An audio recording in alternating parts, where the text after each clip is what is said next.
Hello, hello, hello, hello, hello. Getting this YouTube started up and fired away. It's becoming a bit awkward. I have no idea why. I did the bi-weeklies, there was no problem. There's Beattie moaning right off the bat. Well, this isn't a circus show, it's a very realistic show. BritishPeoplesLeague.com coming at you with the second edition of Dinosaur News, produced by BritishPeoplesLeague.com. Shortened version on our first version on American President's Day for the BritishPeoplesLeague.com yesterday, Feb. 17th. Something just went wrong with the YouTube setup here. I tested it later in the day and it looked like it would give us near the 20-minute mark. So we'll see how long we can go today. I'm a mix right now between drained and raring to go and cheerful. Just an hour ago, I was a guest on the Don Black internet radio show. You can catch the archives. They're up right now. Right now for the August 18th, 9 in the morning till 11, 2 hours of the Don Black Show on Rense Radio Network, R-E-N-S-E Radio Network. So Google it up and you'll see Don Black. You'll see where it says Host Archives. So just click in Host Archives for February 18th.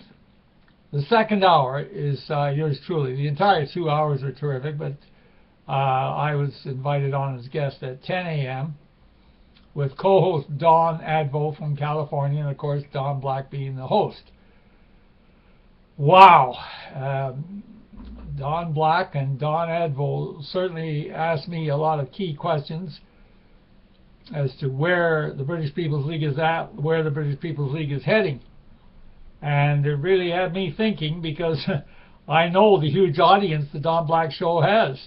A lot of people listening in, and it makes a person a bit tense.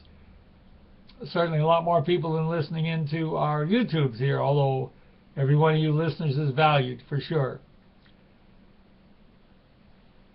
The main focus of the interview, which those of you who care to click in to the host archives through the Rense Radio Network by Google, you'll notice that the main focus I've often wondered about, why does Canada have no open, visible, white lobby force? Don Advo really, well, he wasn't shoving it at me, but he was shoving it at white Canadians, that there are so many groups in the United States who are building as lobby forces for white rights. And why aren't we doing anything? March 15th, they're having a big day across the states. They invite Canada to participate in any white nations. We just don't have on the streets. We don't have that power. But when you listen to the show, they gave me plenty of time. In the hour, I must have spoke at least for half an hour off and on different points. I stress that our people are out there. Our two-van plans, one to picket the white villages, and secondly, to be seen in the huge plaza eateries, starting off with Oshawa and Peterborough. Those are the two cities in Ontario that have the most viewers to these shows, now called Dinosaur News.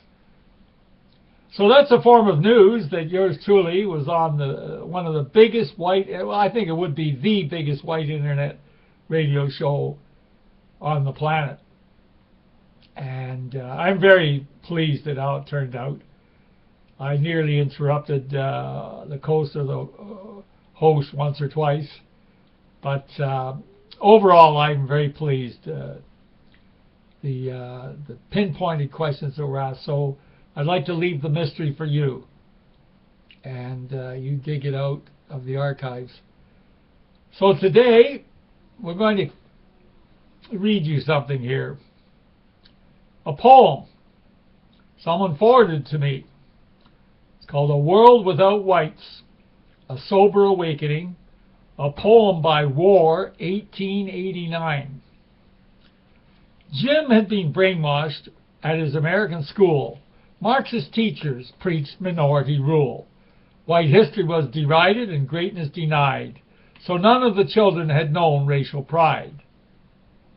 At dinner one night, he berated his dad, exclaiming, "Your generation were racist and bad." Martin Luther King made this country great. He stood up to whites who were so full of hate. Look what we've done. Our story is one of oppression. We killed all the Indians for material possession. We enslaved all those blacks. We cannot be excused. And look at the Jews that we've always abused. Mr. Bernstein, my teacher, gives me the facts. Our whole history is filled with barbaric acts. So I think it only fair that we pay reparations to the black, red, and brown-skinned oppressed populations. For all the evil we've done, it's the right thing to do. Oh, I'm really so glad I'm not a hater like you. Jim's father was shocked and said, "Be proud of your blood. Don't let some Jew drag our name through the mud. I've oppressed no one. Don't you say such a thing." Dad, you are like Adolf Hitler. You are just so right-wing.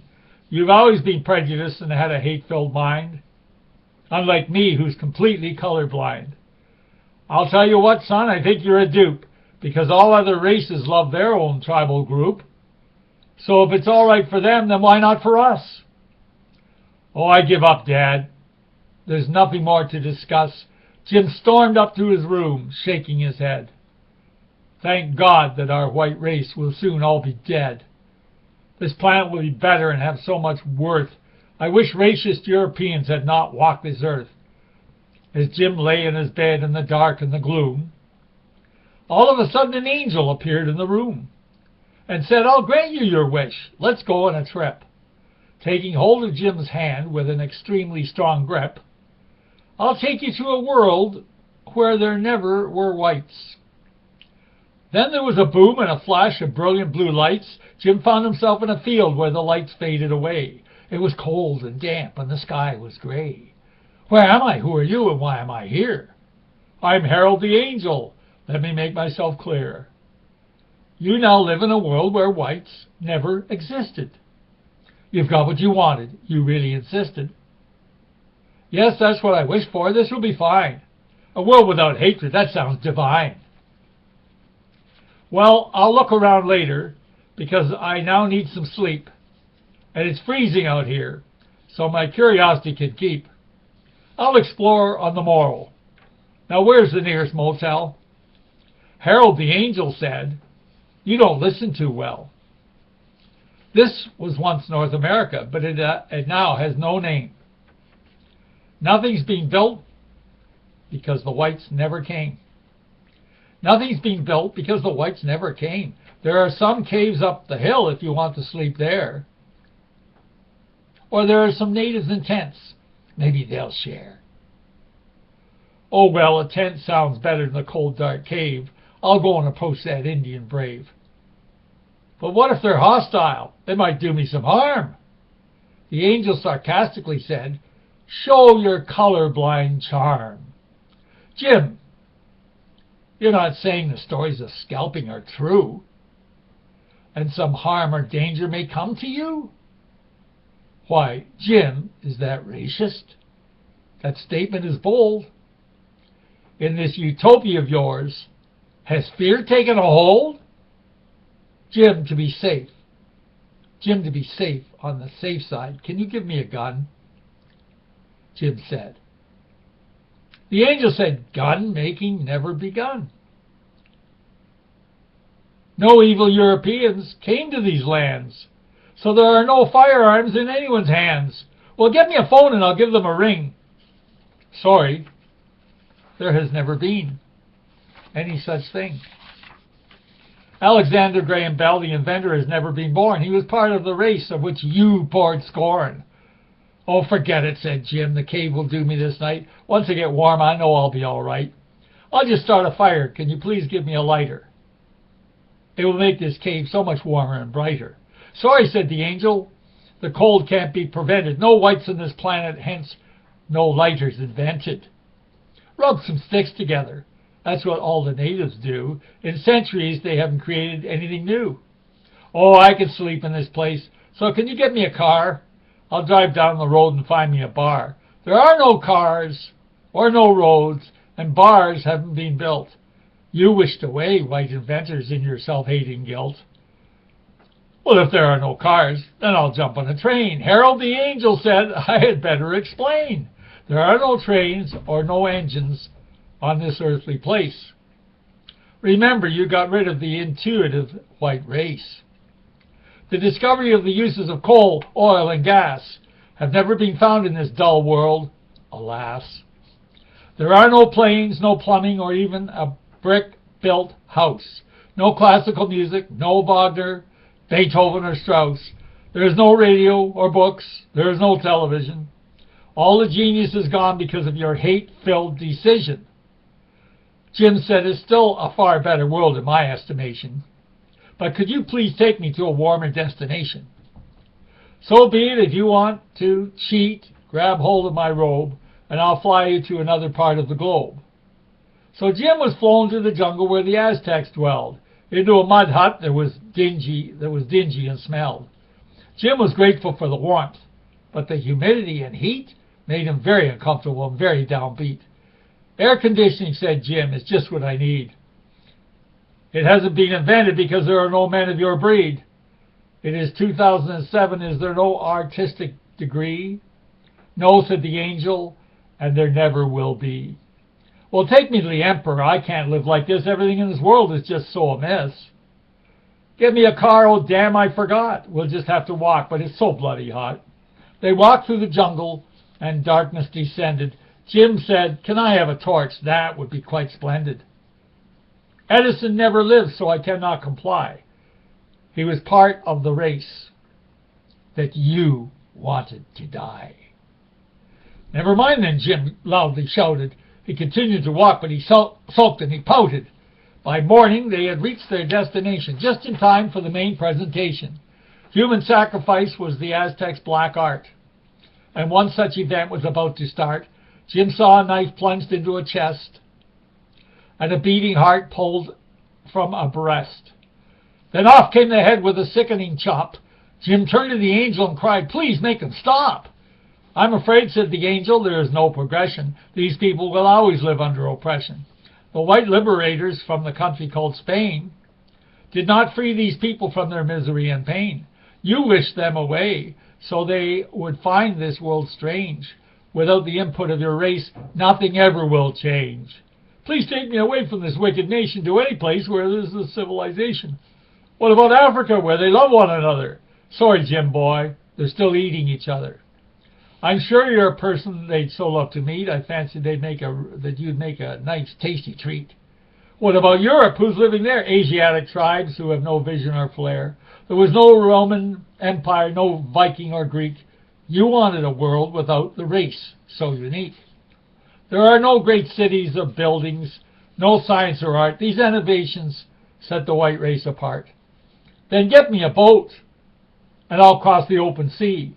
From this hate-filled land, I really need to be free. Boat, laughed the angel, there are no seaworthy craft. The best that you'd find is a log-built raft. And there are no instruments of navigation. No one alive has had such innovation. No humans have ever sailed on the seas. There has never been shipbuilding expertise. No quest for knowledge, no reach for the stars. No observation of planets. No Saturn or Mars. Jim said, I'm sick. It must be the tropics, so please, can you give me some antibiotics? You should know by now there is no cure for disease. There's nothing to give that will put you at ease. Jim held his head and sobbed like a child. I'd be so foolish and stupid. And the angel smiled. At last, Harold thought he has come to his senses and has dispelled all these false liberal pretenses. The angel explained how equality was absurd. And Jim listened and digested each word. Harold covered history, philosophy, and creation, architecture, music, and white inspiration. On all that Jim had once mocked in the past, he now roused from delusion, awakened at last. After the lecture, the angel said, I must go now. Go away. I must now go away. But had one final sarcastic comment to say. Enjoy this world. I hope for your sins you atone as you wander this dark earth frightened, alone. Hell vanished in a bright puff of smoke and left Jim standing there, spiritually broke. Jim cried out, "What a fool I have been! The truth is upon me, if only I'd seen. The Europeans blessed this world with their ability. They had created order and true stability. Oh, please, dear God, won't you take me back? I'll get my life right back on track. I'm honored to be white." He screamed out loud. "For what my race has achieved, I'm ever so proud." Jim felt himself being suddenly hurled. He was instantly transported back to his world. He saw his dear father and gave him an embrace. "Forgive me," he cried, "for degrading our race. I once was so blind, but I've now seen the light. The heritage I have fills me with delight." He ran straight up the stairs, completely elated. His soul was now filled with love for what he once hated. He took off his clothes and stepped into the shower. And when the hot water hit him, he shouted, "White power!" The moral of this story is quite plain to see. Be proud of your race and your white history.